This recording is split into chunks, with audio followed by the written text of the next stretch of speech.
नमस्कार, तुमच्या सर्वांचं स्वागत करतो आपल्या चॅनल. मित्रांनो, आज आपण त्या व्यक्तीबद्दल माहिती जाणून घेणार आहोत जे आंबेडकरवादी होते, दलित होते. त्यांनी जे थेट राष्ट्रपती बनले आणि ते भारताचे पहिले दलित राष्ट्रपती बनले. आणि एवढंच नाही तर त्यांनी त्यांच्या कार्यकाळामध्ये थेट अटल बिहारी वाजपेयी सरकारला फार रडकुंडीस आणलं होतं. आणि तेवढ्यावरतीच ते थांबले नाही, तर त्यांनी थेट एक प्रस्ताव त्यांच्याकडे आला होता, सावरकर यांना भारतरत्न देण्यात यावा. परंतु तो प्रस्ताव जो आहे त्यांनी नाकारला आणि त्या ठिकाणी थेट त्यांनी भारतरत्न हा जो पुरस्कार आहे सावरकरांना भेटू दिला नाही. तर आज आपण त्यांच्याबद्दल माहिती जाणून घेणार आहोत. परंतु तत्पूर्वी तुम्हाला सर्वांना विनंती असेल, चॅनलवरती नवीन असाल तर चॅनलला नक्कीच सबस्क्राईब करा. तर नमस्कार मित्रांनो, तुमच्या सर्वांचं स्वागत करतो फाईट फॉर आयडेंटिटीवर. तुम्हाला सांगू इच्छितो, आज आपण या ठिकाणी बोलणार आहोत भारताचे पहिले आंबेडकरवादी राष्ट्रपती KR नारायण यांच्याबद्दल.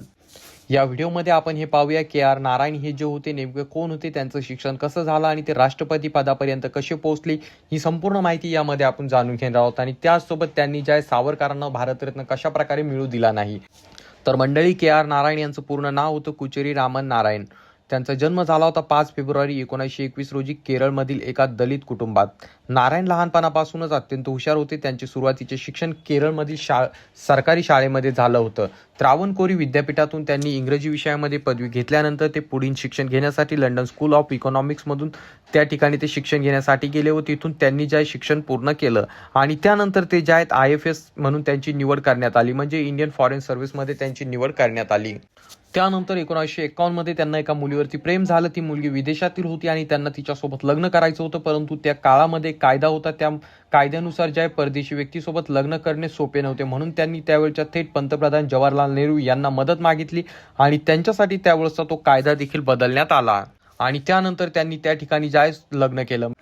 तर मंडळी, सेवानिवृत्त झाल्यानंतर त्यांना जवाहरलाल नेहरू युनिव्हर्सिटीचे कुलगुरू म्हणजे व्हाईस चान्सलर म्हणून नियुक्त करण्यात आलं. ते 1980 पर्यंत या पदावरती होते. यानंतर ते सक्रिय राजकारणामध्ये आले आणि 1984 मध्ये त्यांनी पहिल्यांदा लोकसभा निवडणूक जिंकली आणि राजीव गांधी यांच्या सरकारमध्ये त्यांना मंत्रिपद देखील देण्यात आलं. त्यांनी परराष्ट्र विज्ञान आणि नियोजन मंत्रालय सांभाळले होते. 1992 मध्ये ते भारताचे उपराष्ट्रपती झाले आणि 1997 मध्ये ते भारताचे पहिले दलित राष्ट्रपती बनले.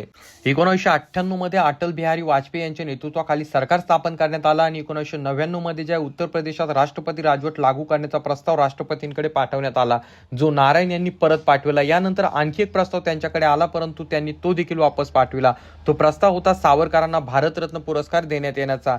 नारायण यांचे मत होते की अशा लोकांना भारतरत्न दिल्यास त्या पुरस्काराचे महत्त्व कमी होऊ शकते. 2002 मध्ये पुन्हा राष्ट्रपती निवडणूक झाली. काही पक्षांना वाटत होते की नारायण पुन्हा राष्ट्रपती व्हावे, पण त्यांनी सांगितलं की सर्वानुमते असेल तरच ते निवडणूक लढवितील. नंतर त्यांनी आपली उमेदवारी मागे घेतली. त्यांनी त्यांच्या जीवनामध्ये अनेक पुस्तके लिहिली. त्यामध्ये इंडिया आणि अमेरिका नॉन अलाइनमेंट ही प्रसिद्ध अशी पुस्तके आहे.